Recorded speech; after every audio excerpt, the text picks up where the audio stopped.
कोठी नंबर 37 एक सच्ची भूतिया कहानी। भारत के छोटे बड़े कस्बों और गांवों में हमेशा से भूत प्रेत की कहानियां सुनने को मिलती हैं। कई कहानियां ऐसी होती हैं जो पीढ़ी दर पीढ़ी चली आती हैं। उनमें सच्चाई और डर दोनों होते हैं। आज मैं आपको एक ऐसी भूतिया कहानी सुनाने जा रहा हूं जो उत्तर प्रदेश के छोटे से कस्बे बलसड़ा की है। बलसड़ा के आसपास के इलाके में एक पुरानी जर्जर कोठी है जिसे लोग कोठी नंबर 37 के नाम से जानते हैं। इस कोठी के चारों तरफ अजीबोगरीब घटनाएं घटती हैं जो सुनने और जानने में ही डरावनी लगती हैं। कोठी की कहानी का इतिहास। कोठी नंबर 37 की कहानी शुरू होती है करीब 100 साल पहले, जब यहां साहूकार लाला राम प्रसाद का राज था। वे एक बहुत ही संपन्न और महत्वाकांक्षी इंसान थे। बिजनेस उनकी दुनिया था और उन्होंने पूरे कस्बे में अपना दबदबा बनाया हुआ था। लेकिन उनकी सबसे बड़ी कमजोरी उनकी लालच थी। कहते हैं कि लाला राम प्रसाद ने अपनी संपत्ति और शक्ति को बचाने के लिए तंत्र मंत्र और काले जादू की मदद ली। उन्होंने कई तांत्रिकों को बुलाकर अपनी दीवानियत और धन संपत्ति के लिए काले जादू की रस्में करवाईं। परंतु जो काम उन्होंने शांति के लिए नहीं बल्कि खुद की लालच के लिए किया, उसका अंजाम उन्हीं के लिए डरावना साबित हुआ। उस कोठी के तहखाने में कई बार अजीब आवाजें सुनी गईं, कहीं किसी की चीखती हुई आवाज तो कहीं अजीबोगरीब परछाइयों की झलकने की खबर मिली। कई बार आसपास के लोग बताते हैं कि उन्होंने कोठी के अंदर सफेद साड़ी पहने एक औरत को घूमते देखा, जिसकी आंखें लाल थीं और उसका चेहरा धुंधला। 1970 के दशक में बलसड़ा से गुजरते हुए एक ट्रक ड्राइवर ने रात को कोठी नंबर 37 के सामने अपनी गाड़ी रोकी। एकाएक मुझसे अंदर से किसी की मदद मांगने की आवाज आई।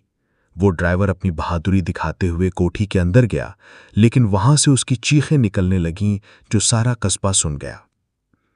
जब लोग वहां पहुंचे तो उसे बेसूध पाया गया और उसने कभी आवाज नहीं उठाई। वो पागल होकर रहने लगा और कुछ महीनों बाद उसकी मौत हो गई।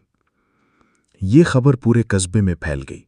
लोगों ने कहना शुरू किया कि उस कोठी के अंदर प्रेतात्माएं वास करती हैं, जो किसी को भी रात में अकेला अंदर जाने नहीं देती। सन 2003 में साहसिक और जिज्ञासु पत्रकार अभिषेक राजपूत ने इस कोठी की सच्चाई जानने की कोशिश की। अभिषेक का मानना था कि हर डर के पीछे सच्चाई होती है और कहानियों का सच पता लगाना उनका सबसे बड़ा शौक था। उन्होंने कस्बे के बुजुर्गों से बातें की, कई कहानियां सुनी और अंततः उन्होंने फैसला किया कि वो अकेले रात में कोठी नंबर 37 में जाकर रिकॉर्डिंग करेंगे। उन्होंने अपने कैमरे, टॉर्च और एक वॉकी टॉकी के साथ रात 11 बजे कोठी के भीतर कदम रखा। जैसे ही अभिषेक कोठी के अंदर पहुंचा, हवा ठंडी और सन्नाटे जैसी थी। टूटी फूटी खिड़कियां, जर्जर फर्श और चारों तरफ की दरारें मन को और भी डरा रही थीं। उनका कैमरा चल रहा था और वो हर जगह की तस्वीरें लेने लगे। आधे घंटे तक कुछ भी असामान्य नहीं हुआ, लेकिन जैसे जैसे आधी रात करीब आई, अचानक अभिषेक की टॉर्च बंद हो गई। कैमरे में खराबी आने लगी और स्क्रीन पर लाल रंग की चमक उभरी। अचानक एक दूर की दीवार के पास से किसी औरत की धीमी कराहती हुई आवाज आई। उन्होंने आवाज की तरफ देखा तो वहां सफेद साड़ी पहने, लाल आंखों वाली एक औरत का साया धीरे धीरे प्रकट हुआ। ये साया एकदम मानवीय लग रहा था, पर उसकी आंखें और चेहरा डरावने थे।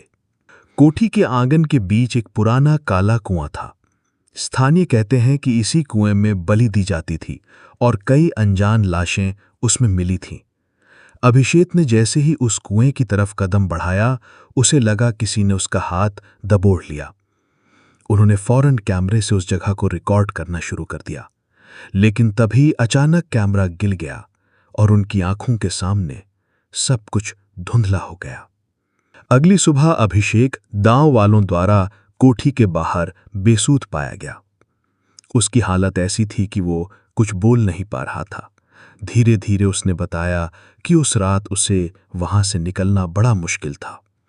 कहानियों के मुताबिक उस औरत की आत्मा ने उसे देर तक रखा और मनौती मांगी। अभिषेक के अनुसार उस रात जो उसने देखा और महसूस किया वो उसकी जिंदगी का सबसे बड़ा सच्चाई भरा डर था।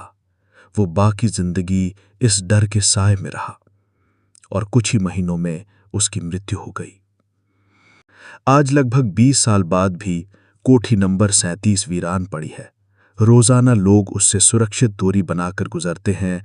अंधेरी रातों में दूर से उस कोठी के खिड़कियों में कोई झांकता हुआ सा नजर आता है।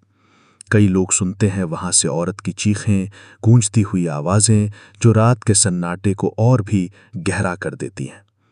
बच्चे एक दूसरे को चुनौती देते हैं कि यदि किसी में हिम्मत है तो वो आधी रात कोच नंबर 37 के अंदर 1 मिनट भी गुजार कर दिखाएं, लेकिन किसी में इतनी हिम्मत अब तक नहीं आई। तो दोस्तों, कैसी लगी आपको यह रियल स्टोरी? कमेंट बॉक्स में कमेंट करके जरूर सब